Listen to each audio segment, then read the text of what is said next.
வணக்கம் நேயர்களே, நான் உங்கள் இயற்கையாளன் தவம். நீங்கள் பார்த்தீங்கன்னா நிறையா இடங்களில் போகிறப்ப இது வந்து மரச்செக்கில் ஆட்டின எண்ணெய், இது கல் செக்கில் ஆட்டின எண்ணெய், இது இரும்பு செக்கில் ஆட்டின எண்ணெய்ன்னு சொல்கிறாங்க இல்லையா.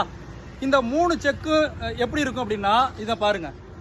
இந்த இருக்கு இல்லையா, இந்த ஆட்டுற இந்த உலக்கைன்னு சொல்கிறேன் இல்லையா, இது வந்து மரத்தில் இருந்ததுன்னு வச்சுங்களேன், இதான் வந்து மரச்செக்கு. இது வந்து மரத்தில் இருக்கும். இதே இது வந்து கல்லில் இருந்ததுன்னா கல் செக்கு, இரும்பில் இருந்ததுன்னா இரும்பு செக்கு. சரி, இந்த 3 செக்கில் எந்த செக்கில் ஆட்டினா வந்து எண்ணெய் வந்து நல்லது அப்படின்னு கேட்கலாம் இல்லையா. உங்களுக்கு ஒரு கேள்வி. நம்மளுடைய பழைய பாட்டனு முப்பாட்டனு வந்து பார்த்தீங்கன்னா மரச்செக்கை தான் பயன்படுத்தினாங்க. இதனுடைய நன்மை என்னென்னா, இது அதிகமாக வந்து வெப்பத்தை ஏற்படுத்தாது. ஒரு பொருள் வெப்பமடைகிறப்ப அதனுடைய தன்மையை இழந்து விடுகிறது. அப்போ எண்ணெய் ஆட்டுறப்ப, இந்த மரச்செக்கில் ஆட்டுறப்ப எண்ணெய் அதிகமாக வெப்பமடையாது.